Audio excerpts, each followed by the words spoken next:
Marcando fidelidade com essas questões, nós agora estamos num enfoque diferente. Nós estamos, em primeiro lugar, a látera da repercussão geral, discutindo sobre a criminalização do pódio de drogas para consumo próprio, se é constitucional isso. Nos termos desse relatório, senhor presidente, o recorrente ele foi condenado à sanção de prestação de serviços à comunidade. Quais são os fatos em relação aos quais nós vamos aplicar uma tese? Quais são os fatos? O que o recorrente fez para merecer a tese? Em caso, consta dos autos que, durante a revista realizada por agentes penitenciários no centro de detenção de Diadema, encontrou-se dentro de uma marmitex uma porção da substância conhecida como maconha, conforme laudos periciais de constatação junto aos autos. Esta maconha estava dentro da cela de um presídio.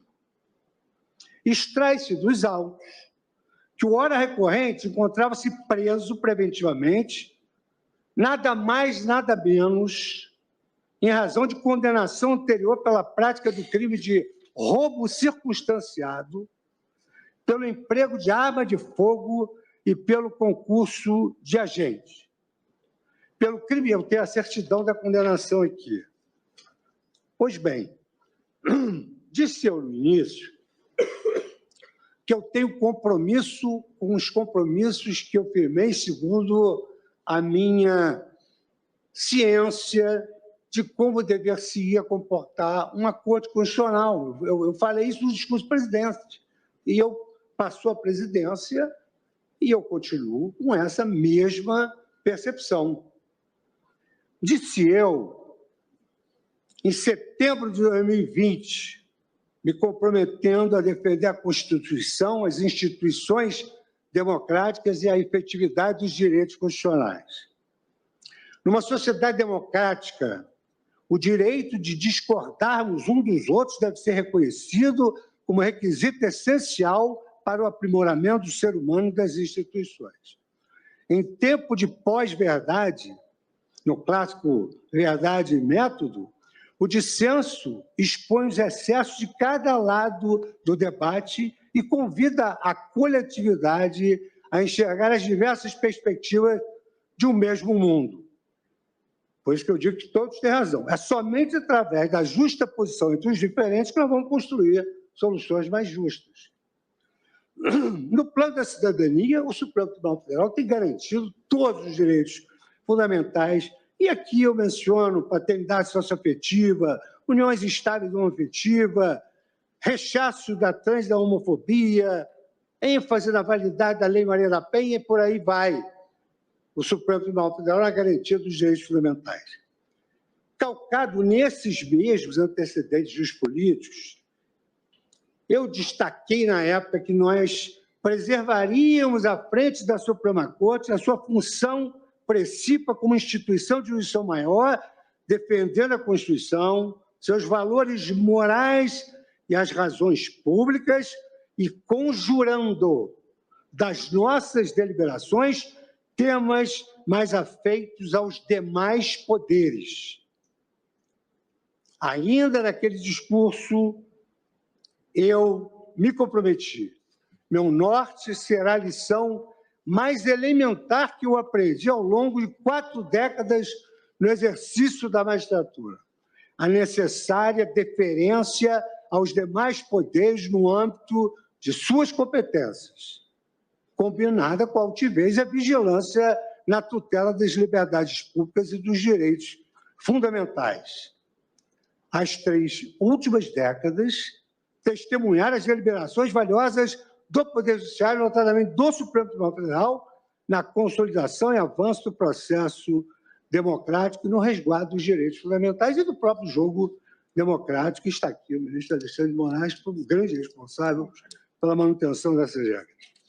Se assim o é, também não se podem desconsiderar as críticas, o Cristóvão tocou nisso agora, as críticas em vozes mais ou menos nítidas e intensas de que o Poder Judiciário estaria se ocupando de atribuições próprias dos canais de legítima expressão da vontade popular, reservada apenas aos poderes integrados por mandatários eleitos. Nós não somos juízes eleitos. O Brasil não tem governo de juízes. E é por isso, e aqui foi mencionado pelo ministro Dias Toffoli, que se afirma e se critica, com vozes intensas, o denominado ativismo judicial. Que é mais ou menos uma pergunta simples. Quem somos nós? Qual é o grau do nosso conhecimento enciclopédico? Saber direito já é difícil, são milhões de dispositivos. São 14 mil leis, como a linha, milhões. Se souber tudo, já é uma grande vantagem para o judiciário. E quando se acusa o judiciário de se introjetar na seara dos demais poderes, isso, para o judiciário, é uma preocupação cara e muito expressiva. Nós assistimos cotidianamente o Poder Judiciário ser instado a decidir questões para as quais não dispõe de capacidade institucional. Eu fui anotando aqui o que os eminentes pares foram contribuindo ao assentar que não há, que são outros órgãos que devem fixar essa gramatura e essa gramagem. Em consequência, o que ocorre? O Poder Judiciário é instado, as instâncias próprias não resolvem os problemas e o preço social é pago pelo Judiciário. Por quê? Porque nós não somos juízes eleitos, nós não devemos satisfação a eleitor. Então, manda para o Poder Judiciário. Aí inicia-se um uso imoderado das ações constitucionais e o Supremo Tribunal Federal, o que é importante, porque precisa da legitimação democrática das suas decisões, passa a não gozar de confiança legítima da sociedade. E eu sempre digo, nós não temos de fazer pesquisa de opinião pública. Não, nós temos que aferir o sentimento constitucional do povo. Quanto mais as nossas decisões se aproximam do sentimento, não é opinião passageira, do sentimento constitucional do povo, mais efetividade terão as nossas decisões e as direções que as nossas soluções indicam. Essa prática, anoto aqui, tem exposto o Poder Judiciário, em especial o Supremo Tribunal Federal, a um protagonismo deletério, corroendo a credibilidade dos tribunais quando decidem questões permeadas por desacordos morais que deveriam ser decididas na arena política. É lá que tem que ser decidido. É lá que tem que pagar o preço social.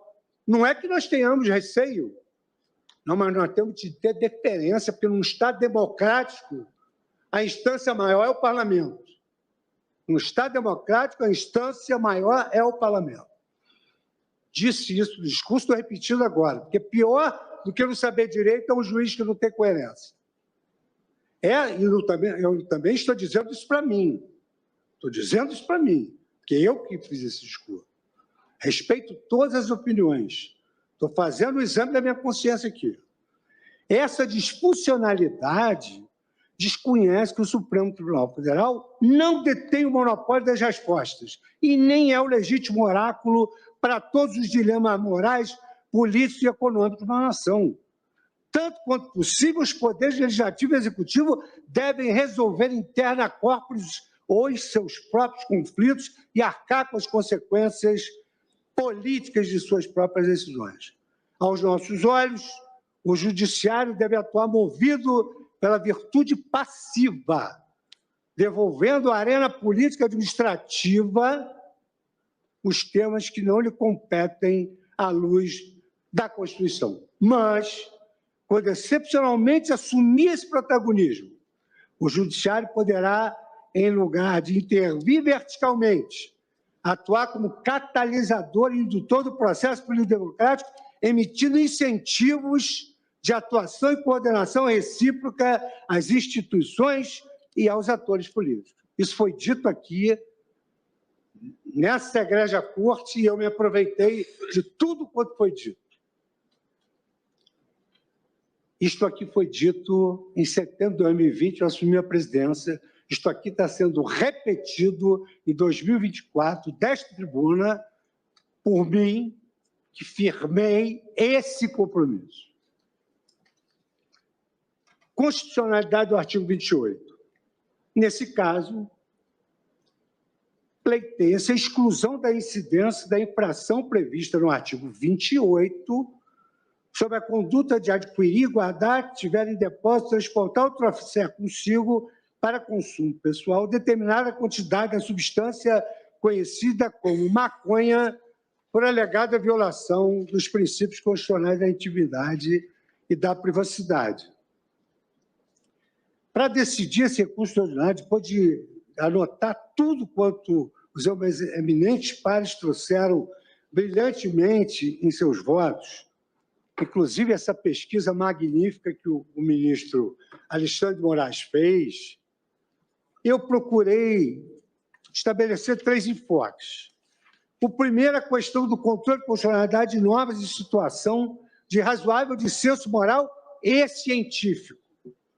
Então, é inegável que a sociedade não é, quando muito, de senso moral, e é verdade que a ciência também tem posição firme em relação ao uso da maconha, da cannabis sativa.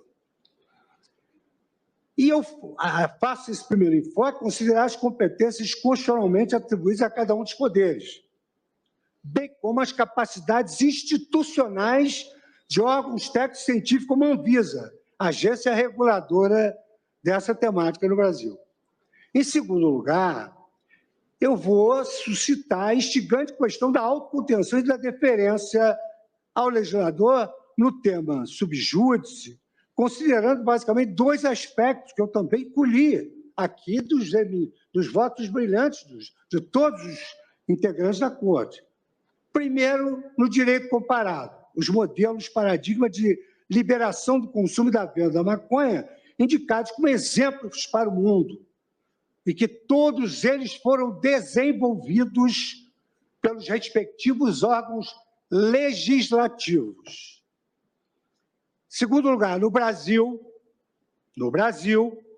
vou abordar a questão sob o ângulo de que aqui o legislador despenalizou o consumo das drogas, prevendo como consequência as medidas não punitivas, o escopo de educação, proteção à saúde e sob o ângulo da segurança pública, da saúde pública. E o terceiro ponto concernente às considerações a respeito. Isso é importantíssimo no meu modo de ver. As considerações a respeito da liberação do consumo, sem previamente regularizar, organizar todo o sistema, considerando que a venda de drogas é controlada por grandes organizações criminosas, dedicadas ao narcotráfico no Brasil. Estabelecidas essas premissas, eu considerei o caso concreto, no qual se trata de posse de droga no interior do estabelecimento prisional. Então, em primeiro lugar, eu trato da necessidade de autocontenção de respeito às capacidades institucionais. E aqui eu trago as lições dos doutos sobre essa necessidade de deferência ao legislativo, a questão da incapacidade institucional das cortes, não submetidas ao escrutínio das urnas, e o excepcionalíssimo poder de sobrepor a sua interpretação da Constituição sobre aquela promanada dos poderes políticos eleitos, diante exatamente das disposições constitucionais, dotadas de alto grau de abstração e determinação vagueira. Então, a discussão de fundo, ela potencializa essa questão. É que, no caso dessa questão genérica da constitucionalidade do artigo 28, isso revela um amplo dissenso moral no seio da sociedade. Isso é uma questão, digamos assim, atestável. Isso não é uma opinião própria, isso é algo que pode ser atestado. Tanto assim que, ao longo de todos esses anos, não se chegou a um consenso mínimo, nem mesmo entre os experts, quanto às vantagens políticas, econômicas e sociais dessa desconfiguração do ilícito. Trata-se, com efeito, de uma questão que demanda definição de políticas públicas, tudo o que foi dito aqui, de caráter interdisciplinar e interdepartamental, e não de uma mera verificação da adequação entre a norma e a Constituição Federal. Não é isso, é muito mais do que isso. No caso, parte considerável da sociedade brasileira, especialmente aqueles que vivem em regiões dominadas pelo tráfico, e aqui eu queria pedir todas as vênias possíveis.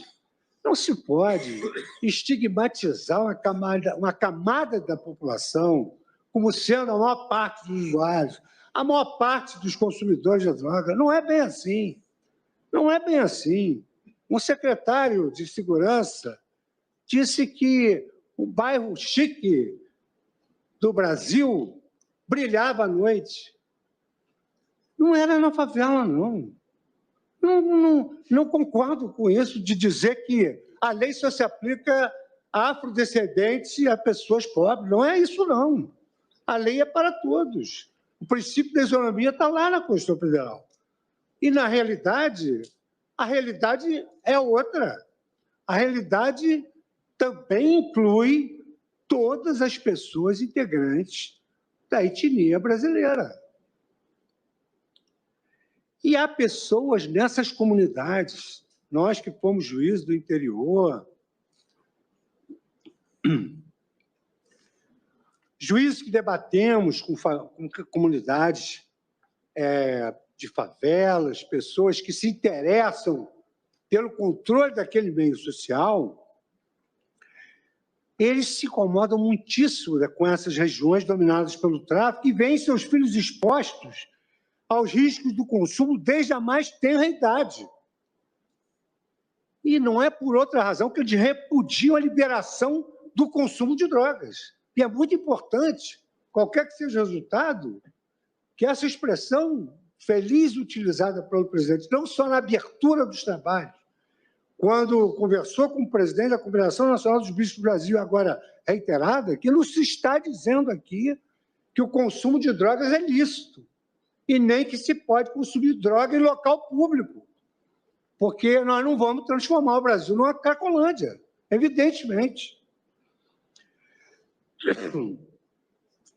E sob esse ângulo do dissenso razoável acerca da liberação, eu trago à colação algo mais grave, que nós temos de tomar cuidado com uma possível má compreensão da nossa decisão pelo Congresso Nacional, porque o Congresso Nacional já está imaginando uma invasão da seara do Parlamento e já está pensando em uma emenda constitucional que estabeleça no artigo 5º a lei considerará crime a posse e o porte, independentemente da quantidade de entorpecente. Então, é premente, como aqui, o ministro Toffoli pediu a palavra, que visa que os órgãos técnicos atuem antes que isso aconteça. A ausência de um amplo consenso, no meu modo de ver, exige da Corte uma postura minimalista e de autocontenção judicial. Cito aqui uma obra de Jeremiah Waldron que fala exatamente sobre a necessidade do judiciário exercer autocontenção e que essa seara é que deve cuidar de equacionar esse problema. A questão, no meu modo de ver, é ainda mais grave, quando, além do dissenso moral, há desacordo científico sobre o tema. Isso me tira a paz como magistrado. Eu não tenho quietude de alma e paz para resolver uma questão que é fundada em desacordo científico. O nosso conhecimento interdisciplinar tem limite. Nós aqui, quando decidimos, quando fomos instados a decidir que idade que a criança tem para entrar na escola, vários colegas disseram, eu não fiz pedagogia, eu não sei, isso eu não sei. Eu tenho que deferir isso ao Ministério da Educação e aos órgãos próprios. Eu também não sei. Dissenso científico, eu também não sei. Isso significa dizer que não é o legislador, por meio da Lei 11.343, quem especifica quais são as drogas cujo comércio e consumo deve ser submetido a um controle especial. A listagem das substâncias cujo consumo é proibido não provém do Congresso Nacional. O Congresso Nacional procurou forjar um dispositivo com alto grau de razoabilidade. Vamos aqui colocar as coisas no devido lugar. É usuário, é de pequena quantidade. O juiz é juiz para fazer justiça. Os tribunais se chamam tribunais de justiça para fazer justiça. E o que diz a lei? Vejam quantos critérios o juiz tem de observar para poder fixar essa pena. Artigo 28, parágrafo 2º. Se não me engano, o ministro Zanin também leu esse dispositivo no seu voto. Para determinar se a droga destinada-se a consumo pessoal, o juiz atenderá à natureza e à quantidade da substância apreendida, ao local e às condições em que se desenvolveu a ação, às circunstâncias sociais e pessoais, bem como a conduta e os antecedentes do agente. E o ministro Alexandre de Moraes, no seu voto, citou circunstâncias objetivas, citou o fato se for preso com a balança, mas às vezes não é preso com a balança, às vezes é preso sem balança, mas é traficante. Então, ao invés de a Defensoria promover uma ação de controle concentrado, ela tem que fazer um mutirão na porta das cadeias, pegar os processos e verificar, esse cidadão aqui foi preso com 3 gramas de maconha na rua, não dentro do presídio, na rua, está preso por tráfico. Nesse caso, precisamos promover uma demanda. Porque, segundo uma jornalista de altíssima seriedade, há milhares de processos aguardando a solução do Supremo. E qual seria a consequência à luz da nova lei de introdução ao normas de direito brasileiro do consequencialismo? Bom, se nessa gramagem está liberado, vamos fazer uma chamada dentro da cadeia, porque parece que tem muita gente na cadeia que não tinha que estar lá. E vamos liberar. Agora, quem nós vamos liberar? Com a análise criteriosa disso. Isso deve ser um defeito meu, porque eu fui juiz de carreira, eu analisava caso por caso, eu não tinha expertise para fixar gramas. Outro dia eu brinquei, a jornalista me perguntou, como é que vai ser isso? Mas eu não sei, vamos ver quantos quilos cabe em cada bolso. Eu não sei isso. Então, o artigo 28, e ele é norma penal em branco, realmente, ele tipifica a conduta de comprar drogas para consumo próprio sem autorização, porque é autorizada a compra de drogas para diversas doenças, a cannabis medicinal. Eu tenho aqui a disposição da Anvisa, vou ler rápido, mas todos tiveram o direito de expor as suas opiniões, eu peço vênia, com toda a vênia necessária, mas com a minha maneira enfática de decidir. Então, sem autorização ou em desacordo com determinação legal ou regulamentar, nós estamos diante, como já se disse aqui, de um ilícito. E compete à Anvisa, órgão técnico especializado em saúde pública, a exclusão ou a inclusão de substâncias entorpecentes da norma regulamentadora consubstanciada na portaria 344. Eu pasmo diante dessa inércia que foi aqui noticiada nos votos, dessa provocação justa que foi anunciada nos votos, dessa omissão, dessa inércia da Anvisa, lembrando quão célere foi ela, que nos auxiliou na época da pandemia. O Conselho Nacional de Justiça, para casos de medicamentos, ele tem uma mão estendida para os juízes que podem obter uma resposta para saber se aquele remédio é necessário ou não. O Conselho Nacional de Justiça, ele tem uma consulta feita em 24 horas ao IBAMA para saber sobre questões relativas ao meio ambiente para o juiz sentenciar. E nós precisamos da Anvisa para decidir isso, porque isso tem uma consequência muito grave. E no exercício dessa atribuição, a Anvisa frequentemente atualiza a lista de substâncias submetidas ao controle especial pela classe médica. Dessas substâncias constam o THC e algumas formas químicas de canabidiol. Portanto, a consideração da agência, dotada de capacidade institucional que nós não temos, é preciso ter humildade judicial, eu tenho para dizer isso, eu não tenho condições. Trata-se de substâncias potencialmente causadoras de efeitos deletérios à saúde humana. A portaria da Anvisa 344 prevê a possibilidade de prescrição e manipulação por médicos de medicamentos alopáticos e homeopáticos à base de canabidiol, desde que registrados na Anvisa, conforme se extrai do artigo 61, parágrafo 1º da revista norma. E no artigo 61, a Anvisa estabelece as plantas da lista E, plantas que podem originar substâncias entorpecentes ou psicotrópicas, e as substâncias da lista F, substância de uso proscrito no Brasil. Mas não é proscrito no Brasil pela sociedade brasileira, não. Não é proscrito no Brasil só pela lei, não. É proscrito no Brasil por força de compromissos internacionais assumidos. E nesse regulamento, artigo 61, caput, está dito com todas as letras, em claro excesso de interpretácio. A lei é tão clara que não precisa interpretar nada. Não poderão ser objeto de prescrição e manipulação de medicamentos alopáticos e homeopáticos.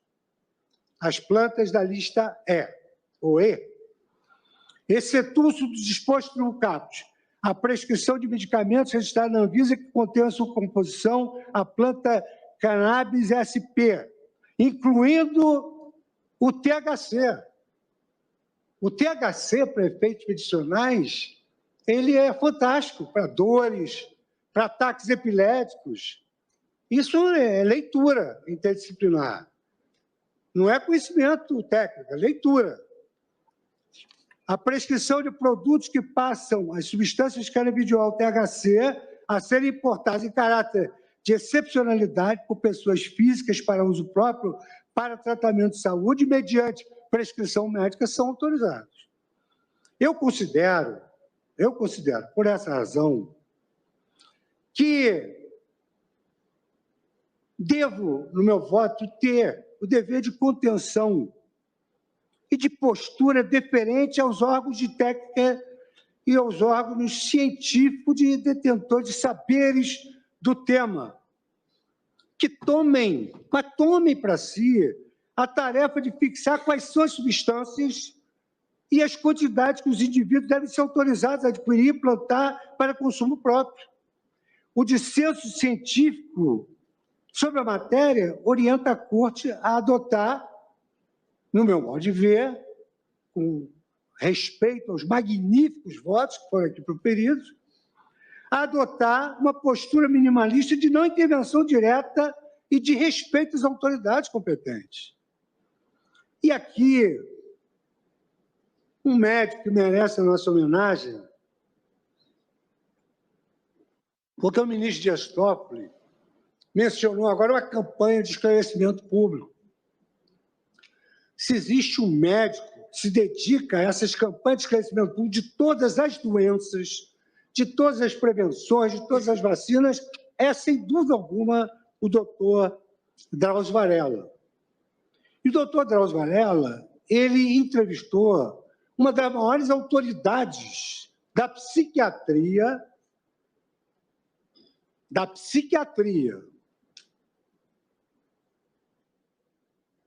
professor Ricardo Laranjeira, acerca da maconha. Vejam o tipo de dúvida que se lança na mente do magistrado. O uso compulsivo hoje é maior do que era 20, 30 anos. E, de acordo com as evidências, quanto mais cedo o indivíduo começa a usá-la, maior é a possibilidade de tornar-se dependente. Considerando-se garotos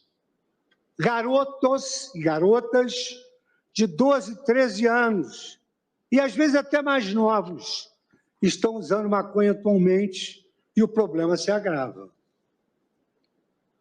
Além disso, isso dito por um psicanalista que é especialista do tema, e eu volto à pergunta: quem somos nós? As concentrações de THC, princípio ativo da maconha, aumentaram muito nos últimos anos. Na década de 1960, andavam por volta de 0,5%, 0,5%, e agora alcançam 5%. Portanto, a maconha de hoje é 10 vezes mais potente do que era naquela época. Vou considerar aquela época o Woodstock. Não é da idade de muitos aqui, mas é da minha época. O Woodstock, 0,5% era um festival, faça amor, não faça guerra, e era essa quantidade que se fumava. Hoje, isso aumentou o potencial da droga e diminuiu a faixa etária de utilização. Uma das escolas mais prestigiadas do Brasil, quiçá do mundo, é a Escola Paulista de Medicina. Diante desses dados, quanto à potência da droga e a idade do uso, a Escola Paulista de Medicina sentiu a necessidade de mostrar um ambulatório só para atender os usuários de maconha. E é uma lista de espera, composta por adolescentes e jovens adultos desmotivados que fumam 6, 7 baseados por dia e não conseguem fazer outra coisa na vida. Isso não acontecia quando a concentração de THC era menor. Esse psiquiatra acrescenta ainda que tem sido frequente a necessidade de tratamento de jovens usuários da maconha, que são os denominados nem trabalham, nem estudam. Mas é culpa deles? Não. São dependentes. Diz o psiquiatra, estão completamente desmotivados. É o que se chama de síndrome amotivacional. O nome é muito feio, mas é importante e muito pertinente. Além disso, o psiquiatra assenta que uma relação complexa entre maconha e doenças mentais, como psicose e depressão, estão intimamente ligados. E eu, juiz, lendo isso, tendo de decidir isso com esse nível de dissenso científico. Essa afetação da saúde mental tem sido confirmada por diversos estudos, um deles recentemente publicado em Nova York e divulgado pela mesma Folha de São Paulo, segundo o qual 21% das pessoas no estudo tinham algum grau de transtorno por consumo de cannabis, que os médicos caracterizam genericamente como um consumo problemático de maconha que provoca uma variedade de sintomas, como problemas sociais e ocupacionais recorrentes, indicando incapacidade e perturbação. Alguns dizem, mas o álcool? Ah, mas isso... Bom, vamos nivelar por baixo? Então, vamos nivelar por baixo. Então, pode tudo e mais alguma coisa bem nociva à saúde. Mas não vamos nivelar por baixo. eu vou nivelar pelo grau de responsabilidade que eu tenho. Eu estou enfrentando essa questão. Quando vierem outras, eu vou também estudar cientificamente o que elas compreendem. Faço aqui uma análise de direito comparado e o direito brasileiro e digo que essas análises merecem a consideração da Academia Jurídica, do Poder Legislativo e das autoridades competentes para resolver essa questão. As experiências estrangeiras, todas elas, revelam tratar-se de tema extremamente complexo. Isso aqui ninguém negou. Que demanda a atuação conjunta de diversos órgãos governamentais, mediante regulação, não apenas do consumo de determinada droga, mas também de como será o futuro do mercado de venda das substâncias entorpecentes que, porventura, venham a ter consumo liberado. Não pode liberar assim, sem organização do sistema. Quem é que vai vender a droga? São os narcotraficantes, evidente, isso vai ficar na mão do traficante. E dentro da cadeia vai ter um chefão lá, que vai distribuir 3 gramas na cela 1, 2, 3. Tem o depoimento aqui do professor, do médico Drauzio Varela, que, entrevistado sobre o Carandiru, ele narrou um quadro sem retoques, miserável, dizendo quantos baseados os presos procuravam forjar para fumar, que ali, completamente desmotivados.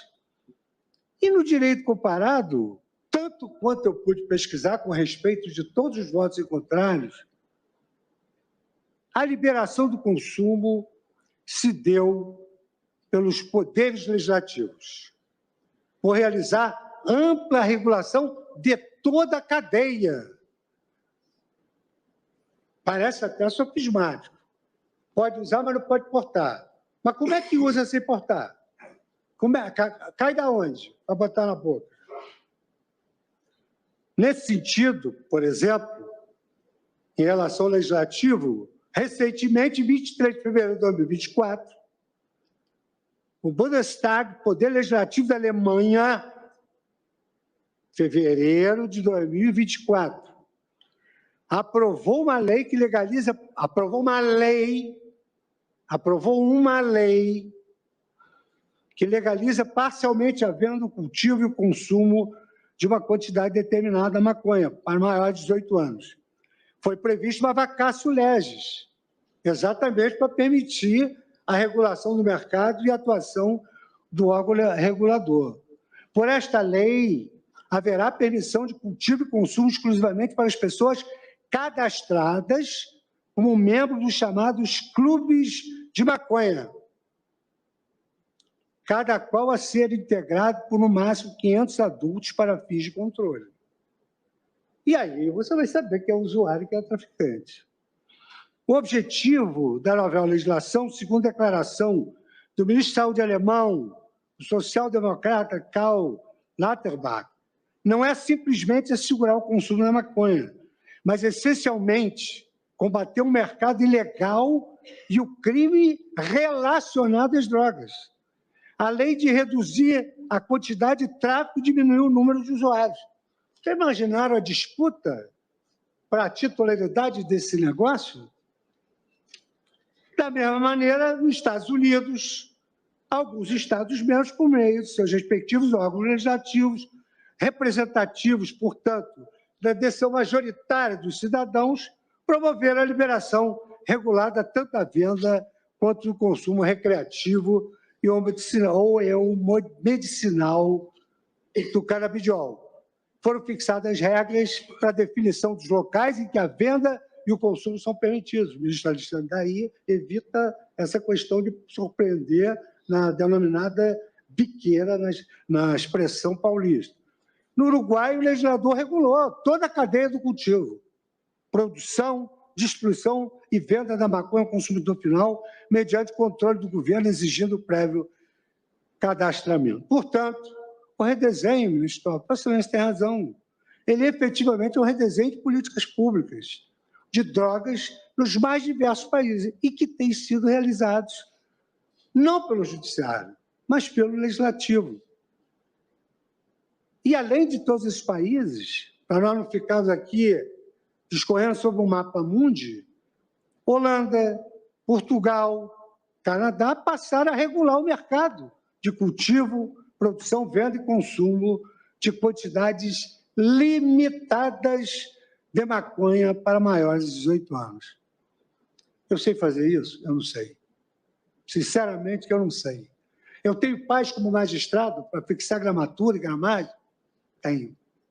Eu tenho de analisar o artigo 28, se ele excedeu os limites. Mas é tudo quanto nós podemos analisar. No meu modo de ver, respeitadas todas as opiniões em contrário.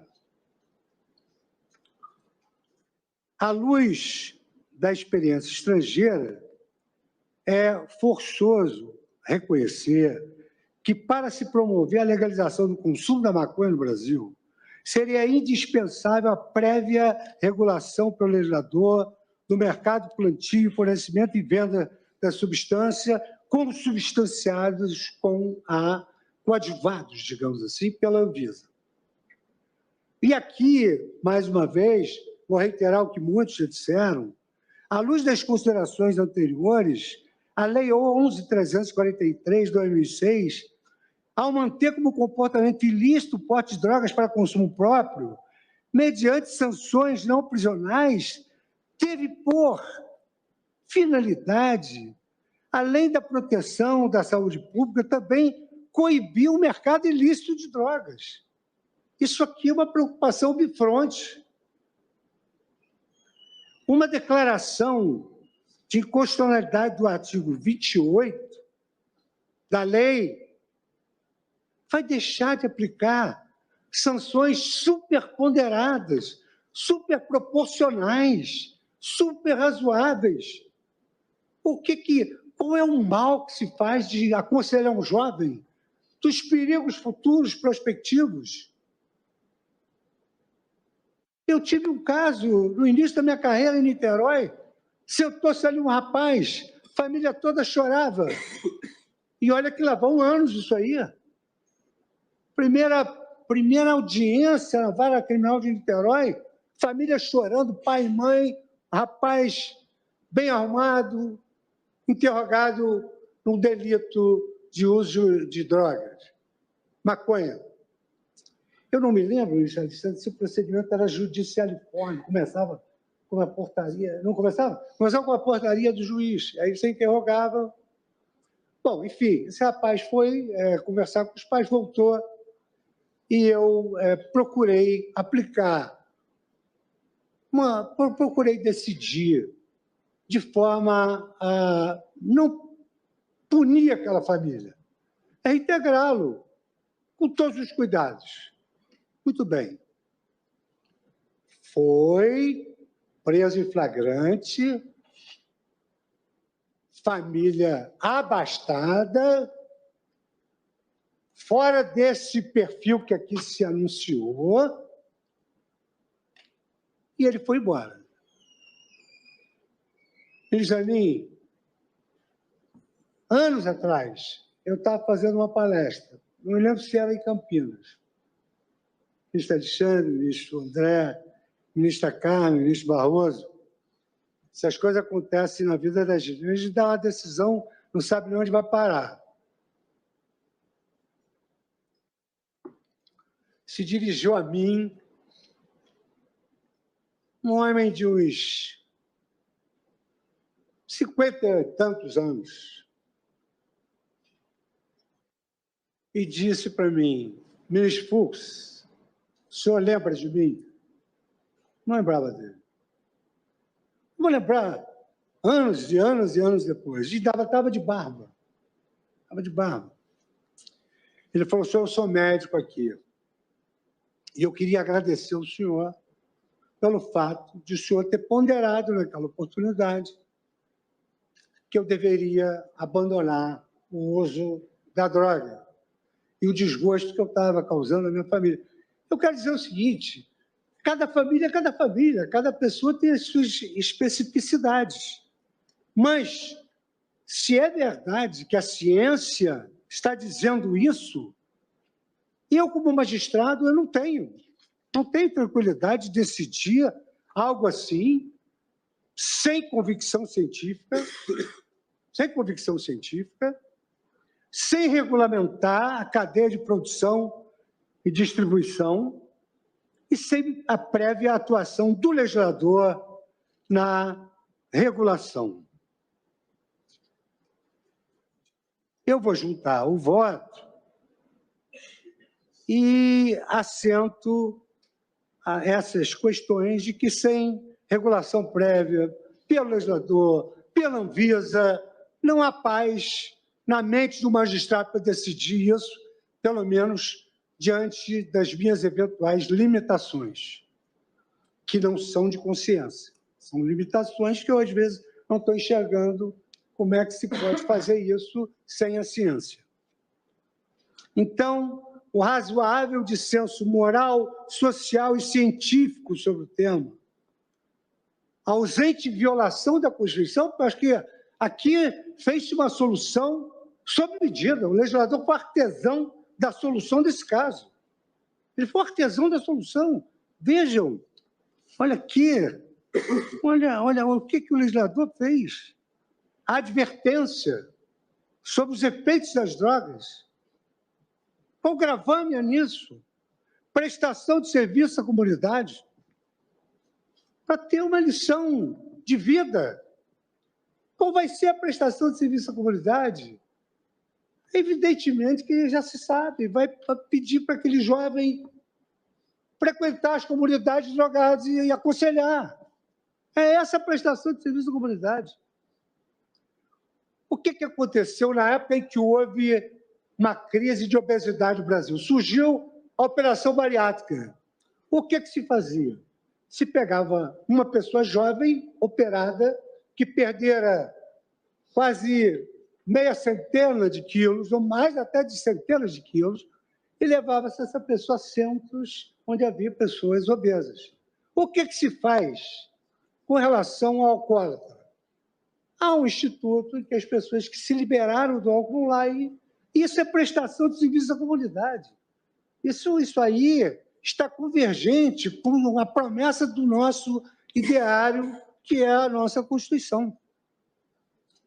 De sorte que aplicar, em primeiro lugar, eu entendo que nós devemos fazer aquela distinção. O recurso extraordinário tem uma objetivação e tem o julgamento do caso concreto.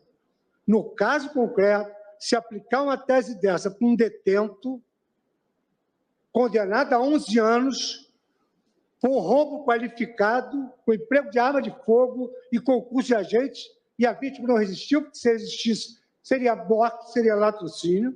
Aplicar isso aqui é criar um novo ambiente catastrófico nas prisões. Ninguém duvida que haverá um chefão do tráfico em cada ala do presídio. Então, na subjetivação, leva provimento ao recurso extraordinário. Por outro lado, à luz de todas essas premissas, que eu vou juntar o voto, à luz de todas essas premissas, eu relembro que a Lei 11.343 prevê no artigo 48 que são aplicáveis subsidiariamente as regras do Código de Processo Penal e da Lei de Execução Penal a todos os ilícitos nela previstos, atribuindo aos juizados especiais criminais, justiça simples, informal, a competência para processo de julgamento dessas condutas, vedada a prisão em flagrante.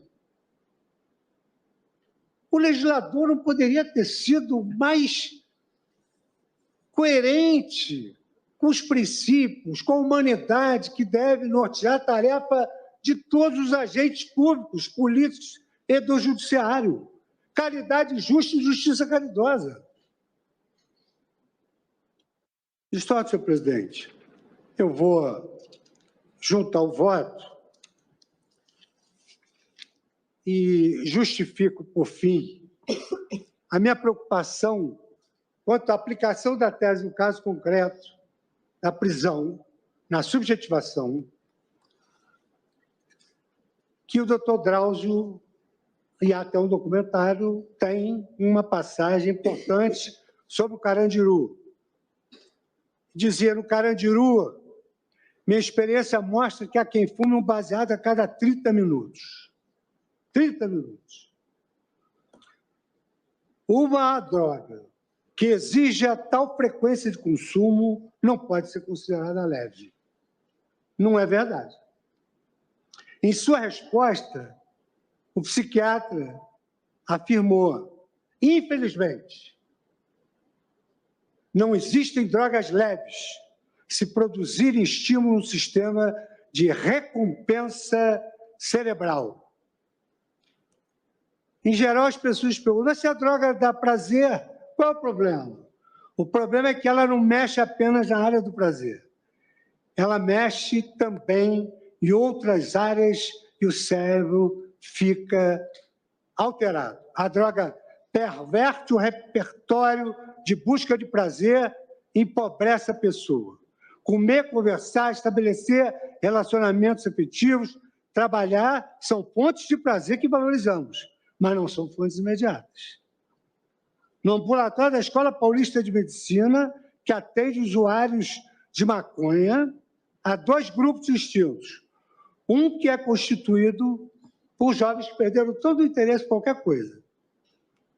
E o outro grupo que é formado por pessoas nas quais se estabelece um nexo de causalidade inquestionável entre maconha, doenças mentais como psicose e depressão. E não se sabe se a maconha produz a doença mental, mas o que se sabe é que ela piora os sistemas de qualquer uma delas, seja ansiedade ou esquizofrenia. Senhor presidente, eu peço vênia ao colegiado pela extensão do meu voto, pela minha dificuldade de superar o dissenso científico, pela dificuldade de superar essa visão realista de que, sem regulação, sem atuação do Poder Legislativo, a liberação do uso da maconha vai trazer muito mais problemas do que a solução. Se é assim, a Defensoria Pública vá a todos os presídios, peça os processos, veja se houve condenação excessiva e vai liberando seus presos. Mas, genericamente, sinceramente, não tenho quietude de alma para decidir isso. Por isso, convênio a todos os colegas que trouxeram votos extremamente profundos e brilhantes, um a um, todos. Eu peço vênia para considerar constitucional o artigo 28, por todas as premissas que eu estabeleci, também firmando a minha incapacidade de fixar qualquer tipo de gramagem ou gramatura como quero. Nego provimento ao recurso, senhor presidente, com essas observações.